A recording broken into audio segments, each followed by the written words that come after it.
లూకా సువార్త 2వ అధ్యాయం 8వ వాక్యం చదువుతారా? ఆ దేశంలో కొందరు గొర్రెల కాపరులు పొలంలో ఉండి రాత్రివేళ తమ మందను కాచుకొనుచుండగా ప్రభువు దూత వారి యొద్దకు వచ్చి నిలిచాను. ప్రభువు మహిమ వారి చుట్టూ ప్రకాశించినందున వారు మిక్కిలి భయపడిరి.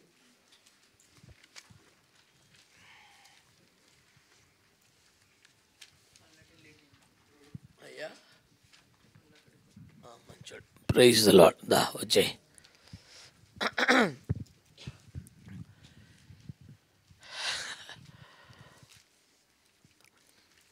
ఆ దినములలో కొందరు గొర్రెల కాపరులు తమ మందను కాచుకొనుచుండగా అనే వాక్యం మీకు అక్కడ కనబడతా ఉంటుంది. ఈ వచనములో నుండి మనము దేవుని వాక్యాన్ని ధ్యానం చేసుకుందాం. ఎక్కువ శాతం క్రైస్తవులు సినిమా నాలెడ్జ్తో, టీవీ నాలెడ్జ్తో కార్యక్రమాలు చేసే ఉత్సాహాన్ని కలిగిన వారుగా ఉన్నారు కనుక ఈ వాక్యం ఎలాగా ప్రజల్లోకి వెళ్ళిపోయిందంటే రాత్రివేళ చలి కాచుకొనుచుండగా అనేది బాగా ప్రచారం అయిపోయింది. అందుకనే క్రీస్తు ప్రభుల వారు మంచి చలికాలం పుట్టారని ఇలాంటి ఒక ప్రచారం బాగా క్రైస్తవ్యంలో ముందుకొచ్చింది. కానీ బైబిల్ గ్రంథములో వారు చలి కాచుకొనుచుండగా అని లేదు, వారు తమ మందలు కాచుకొనుచుండగా అని ఉన్నది. ఈ సందర్భంగా యేసు క్రీస్తు 2వ రాకడకు సంబంధించిన మహిమ కలిగిన ఉపదేశాలు ధ్యానం చేసే ఉద్దేశంతోనే మొదటి రాకడ సంగతులను ప్రస్తావిస్తున్నటువంటి కారణం మనకున్నది కనుక మనము నేర్చుకుంటున్న మహిమ కలిగిన ఉపదేశం ఏమనగా, మొదట దైవజనులు తమ మందను కాచుకునేవారుగా ఉండాలి అనే సందేశాన్ని ఈ సంఘం ద్వారా తెలుగు భాష వినగలుగుతున్న దైవజనులందరికీ మనము ప్రకటిస్తూ ఉన్నాం. దేవునికి స్తోత్రం కలుగునుగాక. ఆస్తులను కాపాడుకునే, సంస్థలను కాపాడుకునే, ఘనతలను కాపాడుకునే, పరువు మర్యాదలను, ప్రతిష్టలను కాపాడుకునే ప్రయత్నములోనే ఎక్కువగా దైవ సేవకులు అలిసిపోతున్నట్లుగా వారి చర్యలు జరుగుతున్న సంభవాలు తెలియపరుస్తూ ఉన్నాయి. కనుక దైవజనుడు ఎవడు ఆ రీతిగా ఉండకుండా దేవుడు తమను ప్రేమించి నమ్మి అప్పగించిన మందను కాచుకునేవారుగా ఉండాలి అనే పాఠాన్ని వింటున్న దైవజనులందరికీ ఈ చిన్ని సంఘం ద్వారా తెలియపరుస్తూ ఉన్నాం. దైవ సేవకుడు మందను కాచుకునేవాడుగా ఉండాలి.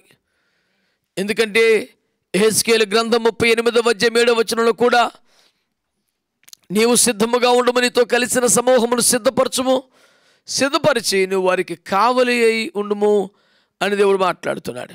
తనకు అప్పగించబడ్డ సంఘమును దేవుడు సేవకులకు చెబుతున్న మాట కావలిగా ఉండు అని. హెబ్రీ పత్రిక 13వ అధ్యాయం 17వ వచనంలో మీ పైన నాయకులు కొండి మీ ఆత్మలకు లెక్క ఒప్ప చెప్పవలసిన వారి వలె కాయుచున్న కాపరులు అని మాట్లాడాడు. కాబట్టి చాలాసార్లు విమర్శగా భావిస్తారు, కానీ ఎందరో సహోదర దైవజనులు, సహదాసులు వారికి వాడబడే కారణం లేకపోయినా, పరిచయం లేకపోయినా, పరిచయాలు పెంచుకోవడానికో డబ్బు సంపాదించుకోవడానికి అన్నట్టుగా తమ మంద లేని చోట, తాము పరిచయకు పిలవబడని చోట కేవలం స్వప్రయోజనమే పరమావధిగా ఆర్థిక అభివృద్ధి కాంక్షతో తిరుగుతున్న వ్యక్తులు కనబడుతూ ఉంటారు. వారిని బట్టి విచారాన్ని వ్యక్తం చేస్తూ వారి స్థితిని బట్టి వారిని తక్కువ చేసి మాట్లాడటం కాదు, కానీ దేవుడు 2వ కొరింథీ పత్రిక 9వ అధ్యాయంలో పౌలయ్య గారి ద్వారా మాట్లాడాడు, మంద కాచువాడు మందపాలు త్రాగుతాడు అని. మందను కాయకపోతే శ్రమ. జకర్యా గ్రంథములో మందను విడనాడు పనికి మాలిన కాపరికి శ్రమ అని రాస్తాడు. కాబట్టి నా తోటి దైవజనులందరికీ ఈ చిన్న సంఘము వేదికగా నేను తెలియపరుచుకుంటున్నటువంటి సమాచారం, మందను కాచుకునేవాడుగా సంఘ కాపరి ఉండాలి. మందను విడిచిపెట్టి అటు ఇటు చెదిరిపోయేవాడిగా, కేవలం ప్రసంగికుడిగా, దైవజనుడు సంఘ కాపరి మిగిలిపోకూడదని దేవుని వాక్యం తెలియచేస్తూ ఉంది. కనుక కాపరిగా ఉన్నటువంటి దైవజనులారా, మందను కాచుకొనవలసిన బాధ్యత ఉన్నదని జ్ఞాపకం చేస్తున్నాను. మరొకసారి, మందను విడనాడు పనికి మాలిన కాపరికి శ్రమ. నేను అక్కడితో ఆగాను, కానీ దాని కంటిన్యూషన్ ఏముంటుందంటే వాడు కుడి చేయి కుడికాలు పడిపోతుందని ఉంటుంది. చాలా తీవ్రమైనటువంటి హెచ్చరిక. కాబట్టి మందను కాచుకుంటేనే ఆశీర్వాదం. లెక్క ఒప్ప చెప్పవలసిన వారు మందను కాయాలి. సమూహమును సిద్ధపరిచి ప్రభు అక్కడికి వారికి కావలి ఉండాలి. కావలివాడా, వేళ ఎంత అయిందని శరీరంలో ఒకడు అడుగుచున్నాడు. కావలివాడుగా సంఘ కాపరి ప్రభు అక్కడ కాలముల గురించి ప్రపంచానికి తెలియపరుస్తూ ఉండాలి. కనుక వింటున్న దైవజనులారా, దేవుని వాక్యములో ఈ క్రిస్మస్ కాన్సెప్ట్లో మనకు బోధించబడుతున్న సమాచారం, మందను కాచుకోవాలి, మందను కాచుకోవాలి. అదే సందర్భంగా సంఘములో ఉన్న విశ్వాస బిడ్డలకు మనవి చేస్తున్నాను, దైవ సేవకుడు కేవలం వాక్యోపదేశకుడు కాదు. దైవ సేవకుడికి ఇంటి పెద్దలు అంటోడు మాత్రమే కాదు. దైవ సేవకుడు పెద్ద తలకైనా ఎద్దు తలకాయ పెట్టుకోమన్నారని చెప్పేసి ఎవరో ఒకరు ఉండాలి కదండి మనకు అన్నట్టుగా కాదు. అతడు మన ఆత్మలను కాయిచున్నాడు. ఆ కాపరిత్వానికి నడిపింపుకి అప్పగించుకోవాలి. కాపరి చేతిలో దుడ్డు కర్ర దండము ఉంటాయని గమనించాలి. అవి మన క్షేమం కొరకే వాడబడతాయని అర్థం చేసుకోవాలి. త్రోవ తప్పిపోతున్నప్పుడు, జారిపోతున్నప్పుడు, ఓయిలో పడిపోతున్నప్పుడు, కాస్త నొప్పి అనిపించినా ఆ దుడ్డు కర్రతో, ఆ దండముతో మరలా పైకి లాగుతారు.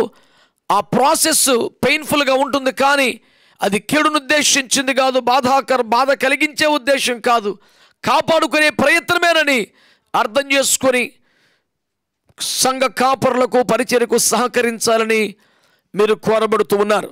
హెస్కేలు 33లో మాట్లాడుతూ, నేను మేపు మంద అగు మీరు మనుష్యులు అని దేవుడు మాట్లాడాడు. ఆ గొర్రెలు మీరే అంటూ దేవుడు మాట్లాడాడు. కాబట్టి దేవుని వాక్యాన్ని అర్థం చేసుకోండి. కాపరుల సేవలను గుర్తించండి. కాపరుల సేవలను ఘనపరచండి. కాపరుల సేవకు సహకరించండి. వారు మీ ఆత్మలకు లెక్క చెప్పాల్సిన భయంతో కాయిచున్నారు. దేవుని దారికి దోషి నిలబెట్టాలనే ఆతృతతో కాస్తున్నారు. పోగొట్టుకుంటే దేవుని తీక్షణమైన తీర్పు వస్తుందని భయంతో కావలి కాస్తున్నారు. అనవసరంగా ఆయన పనేదో ఆయన చేసుకోక మా ఆయన కనబడుతున్నాడేమిటి అనే ధోరణి వద్దు. ఆయన పనే మిమ్మల్ని కాచుకోవటం అన్న సంగతిని అర్థం చేసుకొని సహకరించాలని మిమ్మల్ని కోరుతూ ఉన్నాను.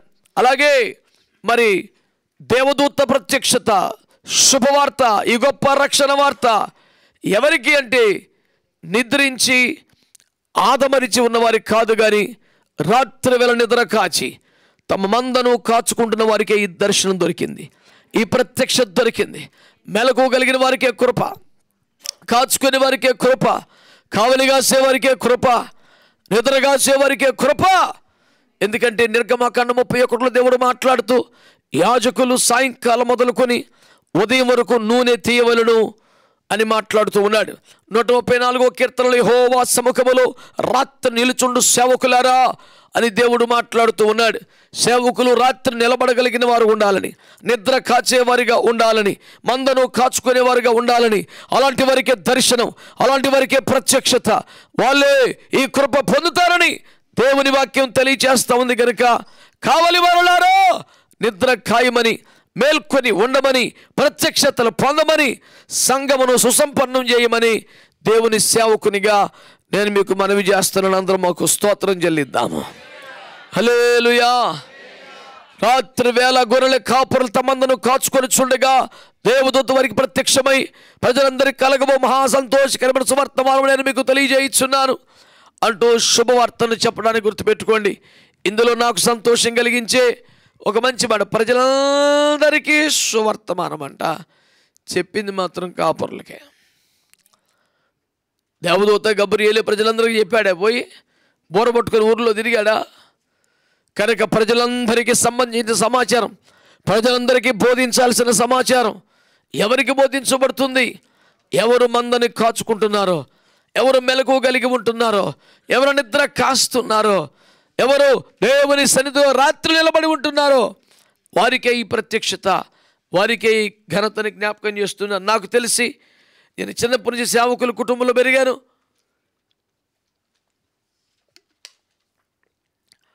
సేవలోనే దాదాపు బ్రతుకుతున్నాను.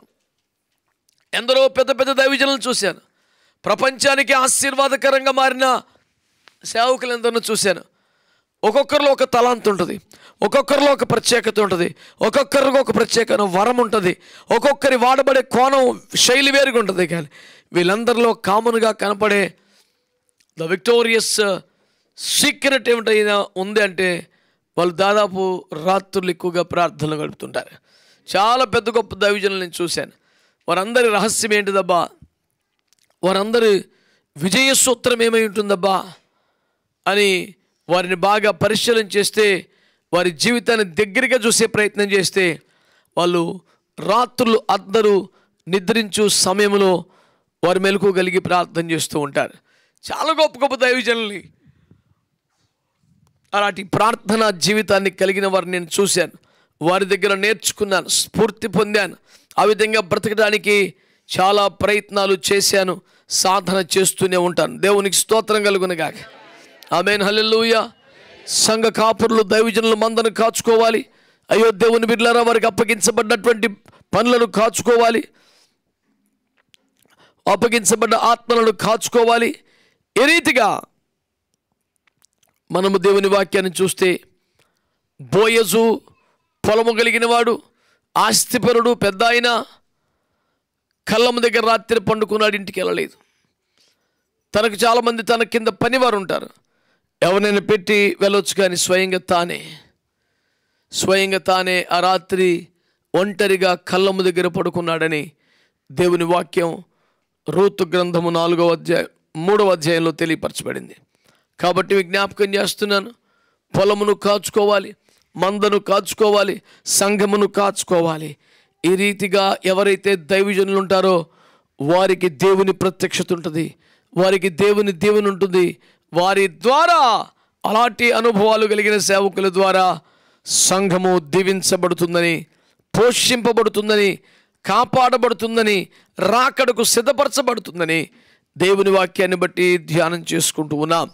ఈ దశలో మరి విశ్వాసులముగా, దేవుని బిడ్డలముగా సంఘ కాపురుల పరిచయలను గుర్తించి గౌరవించి సహకరించడమేనా, ఇంకేమైనా ఉందా అని అడిగితే, విశ్వాసులముగా, దేవుని సంఘముగా, దేవుని ప్రజలముగా మనము కూడా కాచుకొనవలసినవి, కాపాడుకొనవలసినవి కొన్ని ఉంటాయనే సత్యాన్ని మీ దృష్టికి నేను తీసుకొస్తా ఉన్నాను. వాక్యాన్ని శ్రద్ధగా ఆలోచించే ప్రయత్నం చేద్దాం. కొన్ని వాక్యాలు చదువుకుందాం పరిశుద్ధ గ్రంథములో. విశ్వాసులముగా, దేవుని ప్రజలముగా మనము కాచుకునేవేమిటి చూద్దామా? సామెతల గ్రంథం 4వ అధ్యాయం 23వ వచనం చదువుదాం.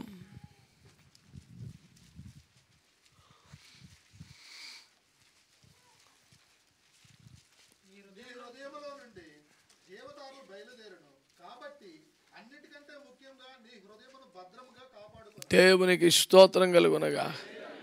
హల్లెలూయా. ఏమంటుంది దేవుని వాక్యం?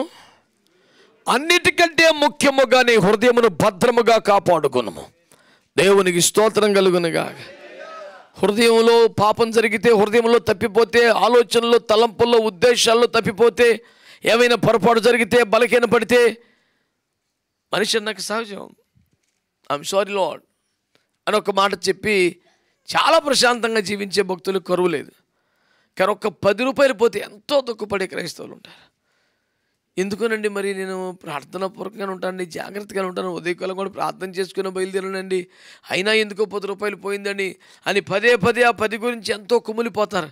మరి కొన్ని కోట్ల రెట్లు విలువైనటువంటి హృదయం తప్పిపోతుంటే, హృదయంలో పాపం ప్రవేశిస్తుంటే, హృదయమునకు కావలు లేకపోతూ ఉంటే, హృదయములో దుష్టుడు శత్రు విత్తనాలు వేసేస్తూ ఉంటే నీకేం బాధ అనిపించలేదా? తప్పు జరిగిపోయిందే, నష్టం జరిగింది, ఒక 10 రూపాయలు పోతే వచ్చే దుఃఖం నీ హృదయమే తప్పిపోతే ఎందుకు రావట్లేదు? సింపుల్గా సారీ జీసస్ అంటే పని అయిపోద్దని ఒక ధీమా ఎందుకు వచ్చింది నీకు?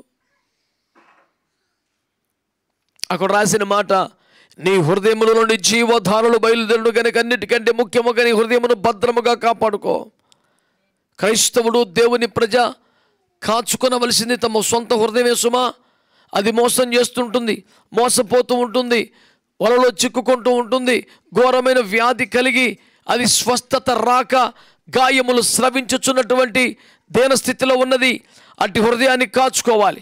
దానికి ఎప్పటికప్పుడు దైవిక స్వస్థత కలుగునట్లుగా దివ్య ఔషధమైన దేవుని ఆత్మ కిందికి, దేవుని వాక్యం కిందికి తేవాలి. దేవుని ఆత్మ నడిపింపుకు తేవాలి. బలమైన అభిషేకమున్న ఆరాధన దగ్గరికి తేవాలి. అది కట్టబడాలి. గాయాలు మానిపోవాలి.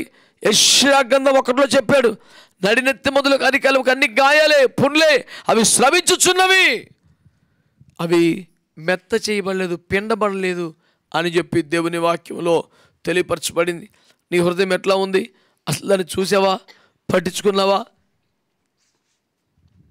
10 మందిలో ఉన్నప్పుడు కానీ ఒక పెద్ద ఆయన చెప్పారు, చాలా మంచిగా అనిపించింది ఆ మాట. నాకు చాలా బాగా ప్రాచుర్యం పొందిన మాటే. ఆయన ఏమన్నారంటే, 10 మందిలో ఉన్నప్పుడు నీ పెదవులను, ఒంటరిగా ఉన్నప్పుడు నీ హృదయాన్ని బాగా కాచుకొని. చాలా వాల్యుబుల్ స్టేట్మెంట్. నాకు బాగా బాగా బాగా నచ్చినటువంటి స్టేట్మెంట్స్లో ఒకటి. ఎంత అనుభవంతో కూడుకున్న మాట, ఎంత గొప్ప మాట. నేను అలాంటి స్టేట్మెంట్స్ ఎక్కడైనా దొరికితే చాలా జ్ఞాపకం పెట్టుకుంటాను. చాలా జీవితానికి పనికొచ్చే విలువైన సంపదగా గుండెల్లో వాటిని దాచుకుంటాను. 10 మందిలో ఉంటే నీ పెదవులు కాచుకో, ఒంటరిగా ఉంటే నీ హృదయాన్ని కాచుకో అన్నమాట. చాలా గొప్ప మాట, చాలా అద్భుతమైన మాట. ఎందుకంటే ఎక్కువ శాతం బలహీనపడేది, ఎక్కువ శాతం తొట్టుపడేది, ఎక్కువ శాతం అపవిత్రమైపోయేది ఒంటరి సమయాల్లోనే. అందుకనే అపవిత్ర తోడు ఓతం దొరకకూడదనే దేవుడు వివాహ వ్యవస్థను ఏర్పాటు చేసినట్లుగా ఒక్కడే కూర్చుంటే, ఒక్కడే ఆలోచిస్తూ ఉంటే బలహీనపడే అవకాశం ఉంది అని దేవుడు గ్రహించి వివాహ వ్యవస్థను ఏర్పాటు చేస్తే, వివాహ వ్యవస్థలో అడుగుపెట్టిన తర్వాత కూడా చిన్న చిన్న కారణాలకే అలగటం, చిన్న చిన్న కారణాలకే గొడవలు పెట్టుకోవటం, ఒకరితో ఒకరు మాట్లాడుకోకుండా కోపాన్ని, పంతాన్ని కొనసాగించడం, అదేమాత్రం దైవిక పద్ధతి కాదు. దేవునికి సంతోషం కలిగించదు. అది మీకు కూడా క్షేమం కలిగించదు. కాదు, ఒకరినొకరు క్షమించుకోవాలి, ఒకరినొకరు సహించుకోవాలి, ఎప్పటికప్పుడే దాన్ని మరిచిపోవాలి. దేవుని ప్రేమే రాజ్యం ఏలాలి, దేవుని సమాధానమే ఏలుబడి చేయాలి, దైవికమైన వాతావరణమే ఇంట్లో ఉండాలి తప్ప పంతాలు, పట్టింపులు, కోపాలు ఎవరి మీదో అయితే చూపించవచ్చు. నీ సొంత శరీరమని దేవుని వాక్యం తెలియజేస్తుంది. ఎవడు తన శరీరాన్ని ద్వేషించడు అని ఎఫెసీ 5లో దేవుడు మాట్లాడుతున్నాడు. పోషించి సంరక్షించుకుంటాడు అని వాక్యంలో దేవుడు మాట్లాడుతున్నాడు. కాబట్టి దైవిక సమాధానం, దైవిక సంతోషం కుటుంబాల్లో రాజ్యం వెళ్ళినట్లుగా ఒకరినొకరు సంరక్షించుకోవాలి. ఆ దైవ ప్రేమను కాపాడుకోవాలని ప్రభు పేరు నేను మనవి చేస్తున్నాను. అందుకని దేవుని వాక్యం అంటే అన్నిటికంటే ముఖ్యంగా హృదయమును కాపాడుకోవాలి. ఎందుకంటే హృదయంలో నుండి జీవధారలు బయటకు వస్తాయట. అందుచేత హృదయాన్ని చాలా భద్రంగా కాచుకోమని ప్రభు పేట మనవి చేస్తాను. చాలాసార్లు నేను పాపిని ప్రభు అని దుఃఖంతో ప్రభు సన్నిధిలో కన్నీరు కారుస్తాం. నన్ను క్షమించు ప్రభు అని ప్రభు సన్నిధిలో గోల పెడతాం. నిజానికి మనం ఏ తప్పు చెయ్యం. మరి ఎందుకు అంత ఏడుస్తున్నామంటే తప్పు జరిగింది తలంపుల్లోనే, హృదయంలో తప్ప క్రియల్లో కాదు. అది క్షమించలేకపోవటం కావచ్చు, ఆ మనిషిని చూడగానే అపరిమిత కోపం రావచ్చు, ఒక చెడ్డ ఆశ కలగవచ్చు, ఒక పనికి మన శోధన రావచ్చు. అది ఏది కానీ దాన్ని క్రియల్లోకి తెచ్చేవారు ఒక 20-30% ఉంటారు క్రైస్తవులు. 70% మంది తలంపుల్లోనే పడిపోతూ ఉంటారు.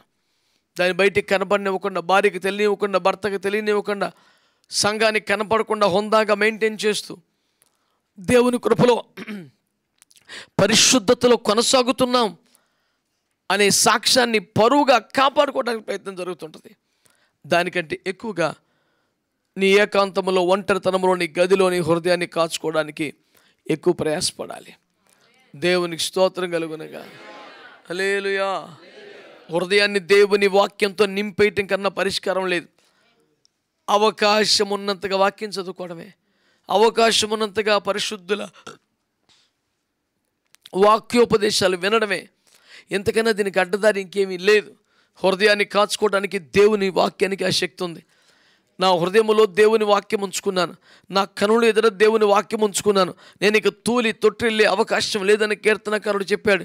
తోలకుండా తొట్టిల్లకుండా కాపాడే శక్తి వాక్యానికే ఉంటుంది. ఇంకెవరు ఆ కౌన్సిలింగ్ ద్వారా, ఇంకోటి ద్వారా ఎవరు ఏం చేయలేరు. హిప్నాటిజం ద్వారా జరిగే కార్యాలన్నీ క్షణికం, అవన్నీ కేవలం భ్రమ. దేవుని వాక్యం నీ హృదయాన్ని కాపాడగలుగుతుందని మీకు మనవి చేస్తున్నాను. హృదయాన్ని కాపాడుకోవాలి. అనండి గట్టిగా. 141వ కీర్తన 3వ వాక్యం అడగండి. చదవండి ఒకసారి. 141:3. నా నోటికి కావలించుము, నా పెదవుల ద్వారమునకు కాపు పెట్టుము. ఎంత చక్కని మాట కదా. యెహోవా నా బిడ్డల్ని కాపాడయ్యా, నా కుటుంబాన్ని కాపాడయ్యా, మా సంఘాన్ని కాపాడయ్యా, మా ఆస్తిపాస్తుల్ని కాపాడయ్యా. ఇంతకంటే పెద్ద ప్రార్థన ఇది. అయ్యా నా నోటిని కాపాడయ్యా. సామెతల గ్రంథం 13వ అధ్యాయం తన నోటిని కాచుకునేవాడు తన్ను తాను కాపాడుకుని అంటాడు. అంటే ఒక్క నోరు కాపాడుకుంటే మొత్తం నీ జీవితమే కాపాడబడదు. మనకు లోకంలో కూడా సామెతలు, నోరు మంచిదైతే ఊరు మంచిదవుద్దని. ఈ ఊర్లో అందరూ దుర్మార్గులు, కఠినాత్మలు, ఎవరు కనీసం చచ్చిపోతుంటే గొంతులు నీళ్ళు కూడా పోయారు, మంచోళ్ళు కాదు. అసలు కఠినాత్మలు ఎక్కడుంటే అసలు ప్రపంచం మొత్తం అందరూ ఈ ఊర్లోనే ఉన్నారు అనిపిస్తుంది. అలాంటి వాతావరణం కొరకు పెద్దలు పెట్టిన మాట ఏంటంటే, నోరు మంచిదైతే, అంటే మృదువైన మాట ఉంటే, ప్రేమ గల మాట ఉంటే, సాత్వికం గల మాట ఉంటే, కృపాసహితమైన సంభాషణ ఉంటే కొద్ది గొప్ప ఉపకారం దొరుకుద్ది. ఈరోజు దేవుని వాక్యంలో ప్రభువు నేర్పిస్తున్న మాట ఏంటంటే, నా నోటికి కాపు పెట్టుము, నా పెదవుల ద్వారమునకు కాపు పెట్టుమని దేవుని దగ్గర పెద్ద అప్లికేషన్ పెట్టాడు. అయ్యా నీ సన్నిధిలో ప్రార్థన చేస్తున్నాను, నాకు కావలసిన కాపుదల, బండి మీద వెళ్తున్నప్పుడు కాపాడు, రైల్లో కాపాడు, మనకేమో యాక్సిడెంట్లు అవ్వకుండా ప్రమాదాలు జరగకుండా ఉంటే చాలు శరీరం అనుకుంటున్నా. కానీ మనసు ఎప్పుడో పడిపోతుంది, మరి హృదయం తప్పిపోతుంది. మరి దేవుడి దగ్గర దోషులు నిలబడుతున్న కార్యాలను బట్టి నీ హృదయంలో నుండి జీవధారలు బయలుదేరుతాయి. కాబట్టి హృదయాన్ని కాపాడుకో. రెండవది నోటిని కాపాడుకో. భక్తుడు అంటాడు, నా వల్ల అవ్వట్లేదు కానీ ప్రభా నా పెదవుల ద్వారమునకు కాపు పెట్టవా అని ప్రార్థన చేస్తాడు. ఎంత గొప్ప ప్రార్థన అది. నేను ఒక మాట తోలకూడదు ప్రభా, గబుక్కును కోపంలో మాట్లాడేయకూడదు. ఆ తర్వాత నాలుగు గరుచుకొని సారీ మీ చర్చిలో చాలాసార్లు చెప్పాను, మళ్ళీ చెప్తున్నాను. నేను 10th క్లాస్లో ఉండగా మా అమ్మమ్మ మా ఊరు వచ్చిందని స్త్రీల కూటంలో డ్రమ్ము కొడతానికి వెళ్తే వాక్యం చెప్తుంటే విన్నానని ఆ రోజు ప్రసంగం యేసయ్య ఎవరికైనా ఎప్పుడైనా సారీ చెప్పాడా? ఇక అదే ప్రసంగం మా అమ్మమ్మ మాట్లాడింది. ఆ రోజు ఎందుకో మా ఊరు వస్తే యాక్చువల్గా స్త్రీల కూటంలో మా మమ్మీ వాక్యం చెప్తారు కానీ అమ్మమ్మ గారు వచ్చారని ఆమెకి ఇచ్చారు. ఆ రోజు సుమారు గంట సేపు ఎన్నో విషయాలు మాట్లాడింది. మొత్తం సెంట్రల్ ఐడియా యేసయ్య ఎవరికైనా సారీ చెప్పాడా. దాని ద్వారా ఆమె ఏమి ఎస్టాబ్లిష్ చేశారంటే, కంగారుపడి మాట్లాడడం, సారీ చెప్పడం, అనాలోచితంగా మాట్లాడడం, సారీ చెప్పడం, ఆవేశంగా మాట్లాడడం, సారీ చెప్పడం. ఎందుకలాగా? నిదానంగా ఉండాలి, మాట్లాడటకు నిదానించాలి, 1కి 10 సార్లు తరిచి చూడాలి. దేవుడి నోటి మాట అంట 7 సార్లు మట్టి మోసలో కరిగి ఊదిన వెండి ఎంత పవిత్రమంట.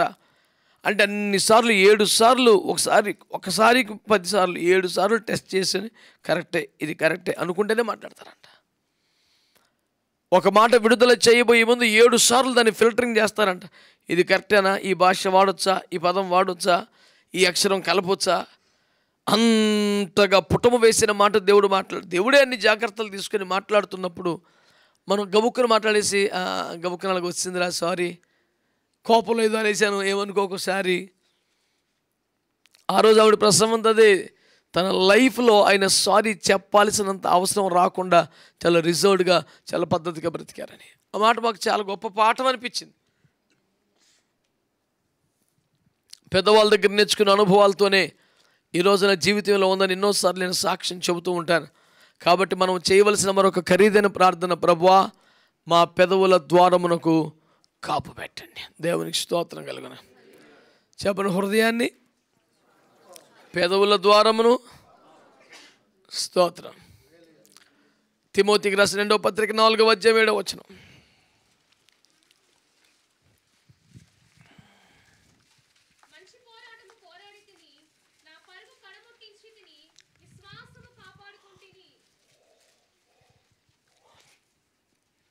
ప్రియులారా, విశ్వాసము కాపాడుకోవటం కోసం ఒక పెద్ద పోరాటమే చేశాడంట పౌలు గారు. ఈనాటి క్రైస్తవుల దగ్గరికి ఎవరైనా వెళ్ళి జాగ్రత్త మరి విశ్వాసాన్ని కాపాడుకోవాలంటే ఆ మాత్రం తెలియదు మాకు, నువ్వు కొత్తగా చెప్పాలి మాకు. బలహీనులకు నూతనంగా రక్షణకు కూర్చోనికి చెప్పు, మేము కొద్దో గొప్ప ఎదిగిన వాళ్ళం, బలపడ్డ వాళ్ళం అన్నంత కోపం క్రైస్తవులకు వస్తుంది. కానీ పౌలయ్య గారు ఒక అపోస్తలత్వ స్థానంలో ఉండి ఎంతోమంది దైవజనులను తయారు చేసి ఆసియా ఖండాన్ని మిషనరీగా ముంచెత్తేసిన దైవజనుడు ఆయన ఏమంటాడండి, నాకున్న ఈ విశ్వాసాన్ని తొలగిపోకుండా, చెదిరిపోకుండా, బలహీనపడిపోకుండా, విశ్వాస భ్రష్టత్వం సంభవించకుండా నేను ఒక పెద్ద పోరాటమే చేశానంటాడు ఆయన. ఆస్తులని తనకు అప్పగించబడిన ఆత్మల్ని కాదు, తన సొంత విశ్వాసాన్ని కాపాడుకోవడానికి పౌలయ్య గారు ఒక పెద్ద పోరాటమే చేస్తే, అసలు ఇలాంటి ఆత్మీయ పోరాట అనుభవాలే లేకుండా నువ్వు ఎలాగ విశ్వాసాన్ని కొనసాగించుకోగలుగుతావు?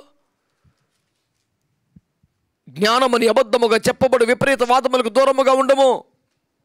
కొందరు ఆ విషయంలో తమ ప్రవీణులను ఎంచుకొని విశ్వాస భ్రష్టులైపోయారు అన్నాడు. అంచె దినములలో, అపాయకరమైన కాలములలో అబద్ధికుల వేషధారణ వల్ల, దయ్యముల బోధ ఎందు లక్ష్యముంచటం వలన అనేకులు విశ్వాస భ్రష్టులగుదరని ఆత్మత్యాటగా చెప్పుచులని మొదటి తిమోతి 4:1 చెప్పాడు. అలాగే మొదటి కొరింథీ 15లో సుమారు 33లో మోసపోకుడి దుష్ట సాంగత్య మంచిలో నుంచి చెప్పినట్టు మాట్లాడాడు. అలాగే మొదటి తిమోతి 6వ అధ్యాయంలో చివరికి వచ్చేసరికి ధనాపేక్ష సమస్తమైన కీడులకు మూలమని సుమారు 10-11 వచనాల దగ్గర రాశాడు. ధనాపేక్ష సమస్తమైన కీడులకు మూలం. కొందరు దానిని ఆశించి విశ్వాసం నుండి తొలగిపోయి భ్రష్టులైపోయారని వాక్యం చెబుతుంది. అంటే ఇప్పుడు 3 కారణాలు చెప్పాను. ఒకటేమిటి, విశ్వాసాన్ని కాపాడుకునే విషయంలో విశ్వాసం భ్రష్టత్వం సంభవించే అవకాశాలు ఉన్న 3 మాటలు చెప్పాను నేను. మంచి పోరాటము పోరాడి విశ్వాసాన్ని కాపాడుకున్నాను అని పౌలు గారు అన్నాడు కదా. విశ్వాసానికి వచ్చే ప్రమాదం ఏంటి? విశ్వాసానికి ఏం జరుగుతుంది? మర్చిపోయారు. ఇప్పుడే 5 నిమిషాలు కూడా అవ్వాల. ప్రాణాత్మ శరీరాల అది ఇప్పుడు చెప్పి లేటెస్ట్ బాగా బాగా గుర్తుపెట్టుకున్నారా? అమ్మ తెలివితేటలు చెప్పినట్టు ఉండాలి, మార్కులు కొట్టేయాల కదా కదా. అబద్ధికుల వేషధారణ వలన, దయ్యముల బోధ యందు లక్ష్యముంచడం వలన విశ్వాస భ్రష్టత్వము సంభవించాలని ఆత్మ తేటగా చెప్తున్నాడు. ఇంకో మాట ఏం చెప్పుకున్నాం? జ్ఞానమని అబద్ధముగా చెప్పబడు విపరీత వాదములకు దూరముగా ఉండము. కొందరు ఆ విషయములు తమ ప్రవీణులమనించి విశ్వాసులను తొలగిపోయారని చెప్పాడు. 3వది ఏం చెప్పుకున్నాం? ధనాపేక్ష సమస్త కీడులకు మూలం. దానివల్ల కొంతమంది విశ్వాస భ్రష్టులు అయిపోయారు. అంటే లేనిపోని జ్ఞానం పేరు మీద జరిగే డిబేట్ల వలన కానీ, దయ్యముల బోధ వేషధారణ ఆత్మల వలన కానీ, ధనాపేక్ష వలన కానీ విశ్వాసం కోల్పోయే ప్రమాదం ఉంది. అంటే పౌలు గారు చాలా కాన్స్టెంట్గా ఈ 3 ఫైట్ చేశాడనమాట. ఆయనకి సహజంగానే వాక్య జ్ఞానం ఉన్న దైవజనుడు కదా. డిబేట్లకు పిలిచి అట్లా పిలిచి రెచ్చగొట్టేసే మూమెంట్లు ఉంటే అవన్నీ వద్దరు బాబు వేస్ట్ అని జాగ్రత్త పడ్డాడు అనమాట. ఇప్పుడు యేసు ప్రభువు వారు దేవుని కుమారుడా కాదా? నువ్వు దేవుని కుమారుడు అయితే దూకు అన్నాడుగా. అవును, మరి దేవుని కుమారుడు దూకెత్తే వాడి శోధనకు లొంగిపోకూడదు. జ్ఞానం ఉంది కదా అని చెప్పేసి జ్ఞానమని అబద్ధముగా చెప్పడు విపరీత వాదాలు కూర్చుంటే ఆ వాదముల్లో వ్యర్థులైపోతామని, విస్తరణ మట్లో దోషమునకు తప్పదని, అనవసరంగా దెబ్బతింటాను వాక్యం వచ్చేసిన అదొక ట్రాప్ అన్నమాట. అందులో కూర్చోబెట్టి మాత్రం పౌలు గారు అంత సబ్జెక్ట్ ఉన్న మనిషి అయి ఉండి కూడా ఎప్పటికప్పుడు జాగ్రత్త పడ్డాడంట. అమ్మో, ఇందులోకి వెళ్తే మనం విశ్వాసం కోల్పోతాం. వారు తమ వాదముల యందు వ్యర్థులైరి. అందులోకి వెళ్ళిపోయి వేస్ట్ అయిపోద్ది. వద్దురా బాబు. తాను జాగ్రత్త పట్టమే కాక తీతుకు రాస్తూ 3వ అధ్యాయం 9వ వచనంలో చదవండి. తీతు 3:9 అనుకుంటా.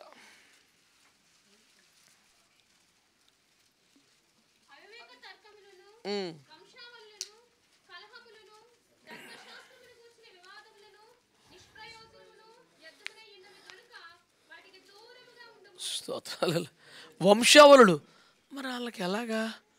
వాడికి ఏమవుతాడు? ఇక్కడ తమ్ముడు అని ఉంది, అక్కడ చిన్న అని అవుతాడు లెక్క. ఇంక ఆ రోజు నుంచి బైబిల్ చదువుకోడు, ప్రార్థన చేసుకోడు. నాకు చిరాకు వచ్చిందండి. ఒక లెక్కను చూస్తే 7 అంటున్నాడు, లెక్క అయితే 8 మంది వచ్చారు.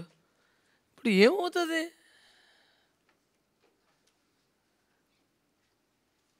ఒక దగ్గర నాకు తప్పు దొరికింది అని ఆ తప్పును పట్టించాలని బాగా ప్రయాసపడి బాగా ప్రయాసపడి మొత్తం నష్టం. యూట్యూబ్ షార్ట్స్లో మొన్న చూశాను, ఆడెవడో నాకు పెట్టాడు, అన్న 1 minute ఏముంటుంది చూడు పర్లేదని పెట్టాడు. పొయ్యి కాడ కూర్చొని చికెన్ వండుతున్నాడు అక్కడ కింద కూర్చొని. అన్ని ఉల్లిపాయలు వేసాడు, నూనె వేసాడు, మామూలుగా అయితే అల్లం వేసాడు, అన్ని పేస్ట్ వేసి చికెన్ కూడా వేసి ఇంకాసేపు కూర తయారైపోద్ది. ఈ పొయ్యిలో కట్టెలు సరి చేసే ప్రయత్నంలో కొంచెం ఎక్కువ ఉద్యమం ఉన్నాడు, తేపాలు మొత్తం ఎగిరి పడిపోయి. వాడు ఆతృత ఉండకూడదు, కుదురు ఉండాలని ఒక నీతి పెట్టాడు. అంటే నేను ఎప్పుడు నా ప్రసంగాల్లో కూడా ఈ మాట అంటాను, మీరు వినే ఉంటారు. బాగా చిలికితే ఎక్కువ వెన్న వస్తుందని అడ్డగోలు చిలితే కుండ పగిలిపోయి మజ్జిగ పోయింది, వెన్న పోయింది, కుండ పోయింది. ఎంత చిలికితే అంత వెన్న వస్తుందని అడ్డగోలు చిలితే కుండ పగిలిపోయింది కదా. ఈ విపరీత వాదాల వల్ల జరుగుద్ది. మేధోమథనం చేస్తే మంచి పాయింట్లు వస్తాయి. ఈ పాయింట్లలో ఎక్కువ విశ్వాసం భ్రష్టత్వం సంభవించే ప్రమాదం ఉంది. Don't go for too much of logic and reasoning. The righteous shall live by faith, not by arguments and all.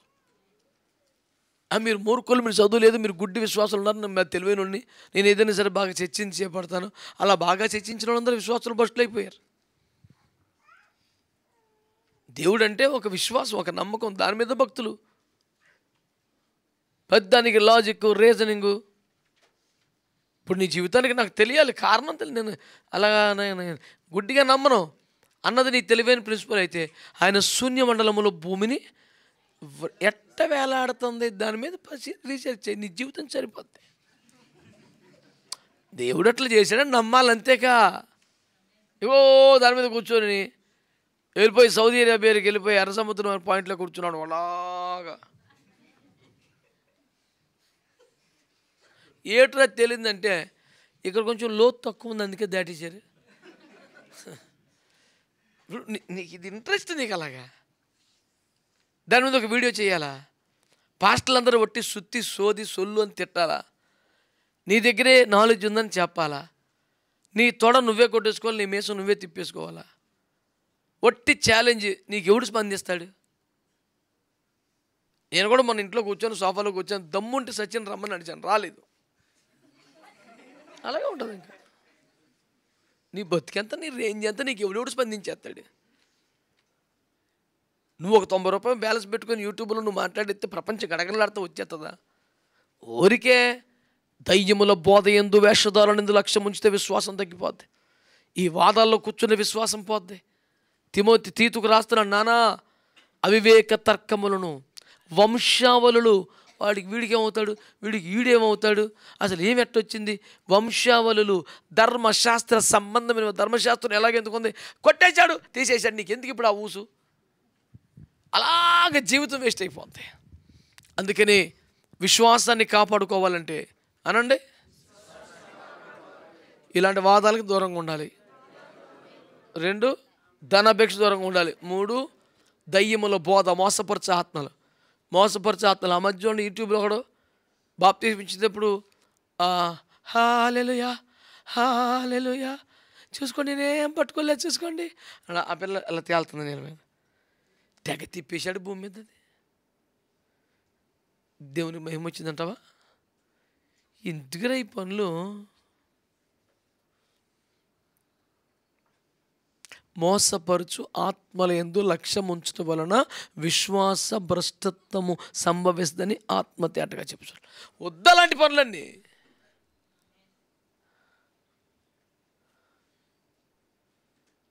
దేవుడికి స్తోత్రం కలుగునుగా. ఎన్ని చెప్పుకున్నామండి? మందను కాచుకోవాలి పాస్టర్ గారు అని చెప్పిన తర్వాత రెండో మాట, హృదయాన్ని కాచుకోవాలి, పెదవుల ద్వారానే కాపు పెట్టుకోవాలి, విశ్వాసాన్ని కాపాడుకోవాలి. ప్రకటన గ్రంథం 16:16 చదవండి.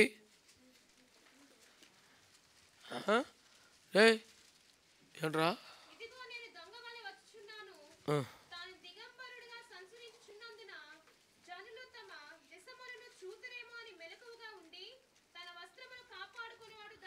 వస్త్రమును కాపాడుకోవాలి అనండి. మనం చాలాసార్లు ఈ మాట చెప్పుకున్నాం కనుక మళ్ళీ డీటెయిల్గా దాంట్లో పోను, కానీ సందర్భం కొద్దీ ఒక మాట చెప్తున్నారు. వస్త్రం అంటే రక్షణ అనండి.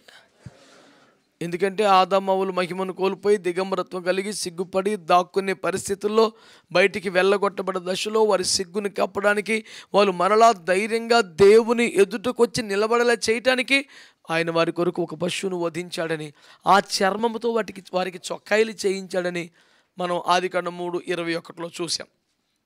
కాబట్టి ఆ వస్త్రాన్ని రక్షణ వస్త్రము అని దేవుని వాక్యం మాట్లాడుతుంది. ఆ గొర్రె పిల్ల అక్కడ వధించబడితే వారిద్దరికి చర్మపు చొక్కాయలు దొరికినట్టుగానే మనందరికీ రక్షణ వస్త్రం ఇవ్వడానికి యేసుక్రీస్తు ప్రభు వారి శిలువలో మరణించారు.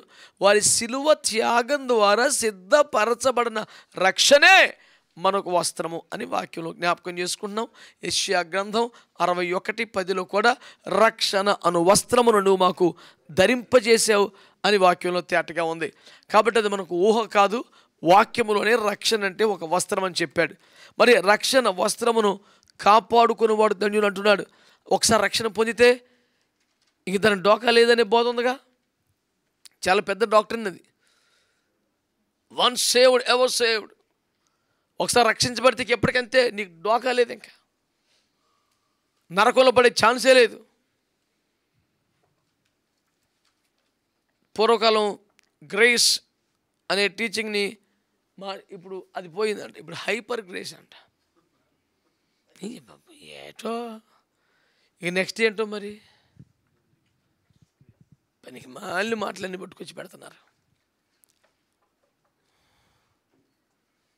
పిచ్చి పిచ్చి పనులు, పిచ్చి పిచ్చి మాటలు. కానీ దేవుని వాక్యం ఏం తెలియజేస్తుంది తెలుసా? యోధా పత్రిక 5వ వచనంలో ఆయన తేటగా చెప్పాడు, ఐగుప్తులో నుంచి ఆయనే వారిని రక్షించునను, తర్వాత నమ్మకపోయిన వారిని నాశనం చేశాను. ఐగుప్తు నుంచి విడిపించాలని పిచ్చేసేలేదు, ఎడర్లో రాలిపోలేదేంటి?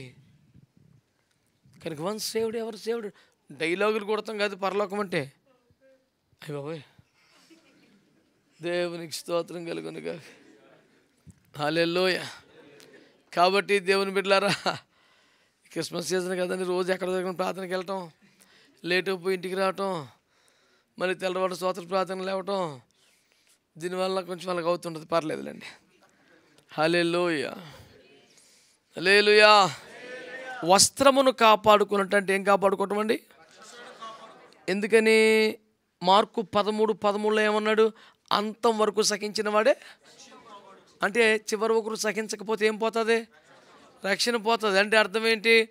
బాధలకు తట్టుకోలేకపోతే, శ్రమలకు తట్టుకోలేకపోతే, నిందలకు తట్టుకోలేకపోతే, టెంప్టేషన్స్కి శోధనలకు తట్టుకోలేకపోతే రక్షణ పోగొట్టుకుంటావు. ఒకసారి వచ్చేసింది కాబట్టి పర్మనెంట్ అనుకోకూడదు. కాపాడుకునే వ్యవహారం ఒకటి ఉండాలా. రక్షణను కాపాడుకోవాలి. దేవునికి స్తోత్రం కలుగునుగా. హల్లెలూయా. మరి యెరూషలేము నుండి యెరికోకి వెళుతున్నప్పుడు వస్త్రాన్ని పోగొట్టుకున్నాడుగా, అవునా కదా? సైతాన్ గారు చెప్పిన అబద్ధ మాటలు విని ఆదామవ్వలు పోగొట్టుకున్నారుగా. ఎంత తలుపు కొట్టినా తీయకుండా మంచం మీద పడుకొని దజ్జా ఎలగబెట్టినట్టు షూలమితి వస్త్రాన్ని పోగొట్టుకుందిగా.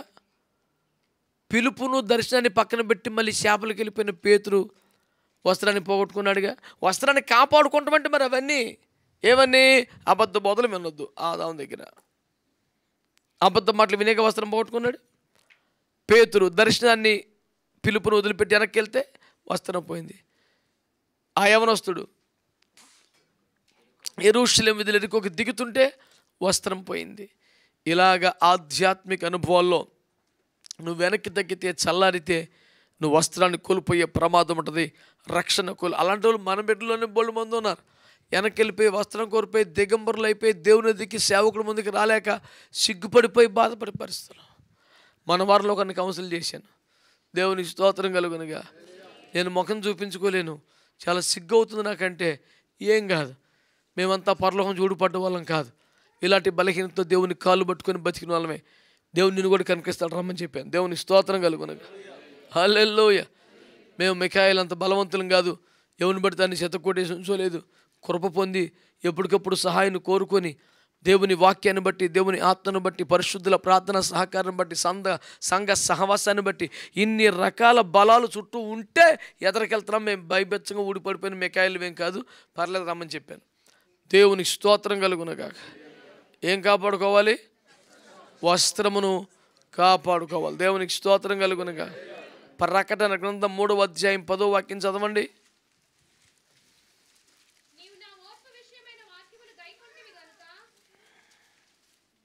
భూనివాసులను శోధించుటకు లోకమంతటికి రాబోవు శోధన కాలంలో నేను నిన్ను కాపాడెదను. చదువున్నానా? నేను త్వరగా వచ్చుచున్నాను.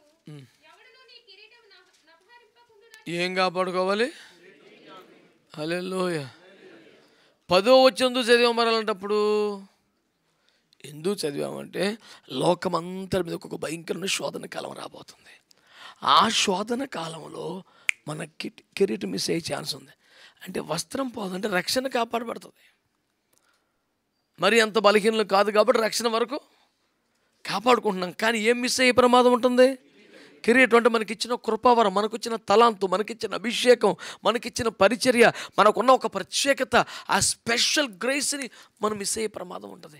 ఎందుకంటే శోధన కాలం, రకరకాల ఆశలు, రకరకాల కోరికలు, రకరకాల అవకాశాలు మనల్ని ఊరిస్తూ ఉంటాయి. కిరాణా కొట్లో పనిచేస్తే 10,000 జీతం, సారా కొట్లో పనిచేస్తే 20,000. శోధనది మరి. మరి ఎంతగానో దేవుని సందులో కన్నీరు గచ్చి ప్రార్థన చేస్తే దేవుడు ఇచ్చాడు నాకు గొప్ప అవకాశం. సిటీలోనే అన్నిటికన్నా పెద్ద సారా కొట్లో జాబ్ వచ్చిందండి. ఇంకెక్కడ దేవుని మహింపరిచేస్తాం మనం? అదొక శోధన. డబ్బు ఆశ చూపించి పరిశుద్ధుల సహవాసంలో నుండి త్రాగుబోతుల మధ్యలో బతికేలాగా నిన్ను చేసి నీ ఆత్మీయతను దెబ్బ కొట్టే ప్రయత్నం జరుగుతుంటుంది. మెలుకుండాలా. నీ కిరీటము అపహరింపబడకుండా జాగ్రత్త చూసుకో. ఎంతోమంది ఒక తలాంత దేవునికి ఇచ్చాడు, ఒక వరం నీకు ఇచ్చాడు, ఒక కృప నీకు ఇచ్చాడు. నువ్వు చక్కగా వాడబడగలవు, నువ్వు చక్కగా పాడగలవు, నువ్వు చక్కగా ఆరాధన చేయగలవు. నువ్వు ప్రార్థన చేస్తే దయ్యాలు పారిపోతున్నాయి, నువ్వు ప్రార్థన చేస్తే రోగులు స్వస్థపడుతున్నారు. ఏదో ఒక కిరీటం నీకు ఉంది, కాపాడుకో, దాన్ని కాపాడుకో. దేవునికి స్తోత్రం. ఎన్ని మాటలు చెప్పాను? మందను కాపాడుకోవాలి. ఓవరాల్గా పెద్ద పెద్ద అయ్యగారులకి చెప్పేశాం కాబట్టి మనకు సంబంధం లేదు అనుకుంటే పోనీ 2 హృదయాన్ని కాపాడుకోవాలి, పెదవులను కాపాడుకోవాలి, విశ్వాసాన్ని కాపాడుకోవాలి, లేదా వస్త్రము రక్షణ కాపాడుకోవాలి, కిరీటాన్ని కాపాడుకోవాలి. అయిపోయినాయా?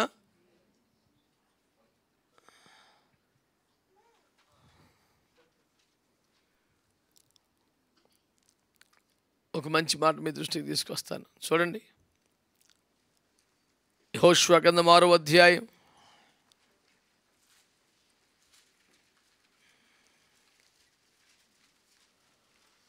యెహోషువ 6:25.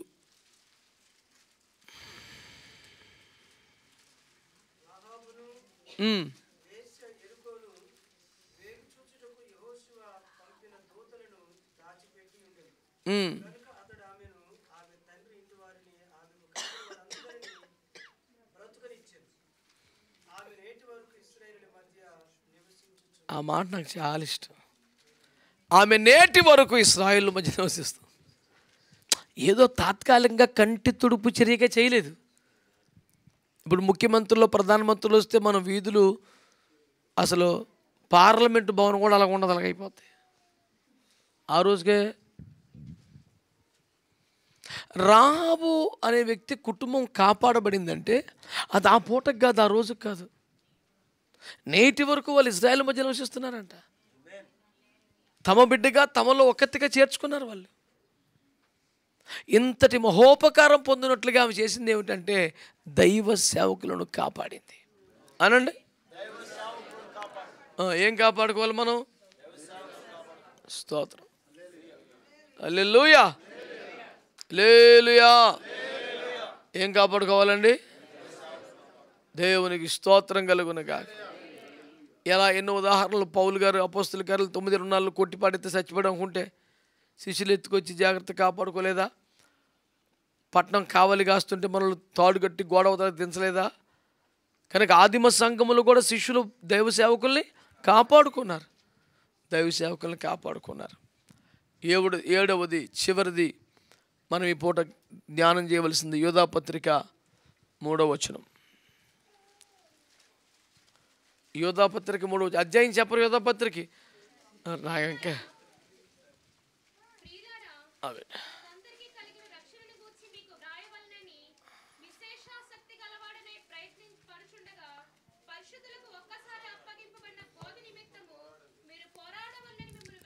ఇప్పుడు ఎందుకు ఎందుకు ఎందుకు పోరాడాలి?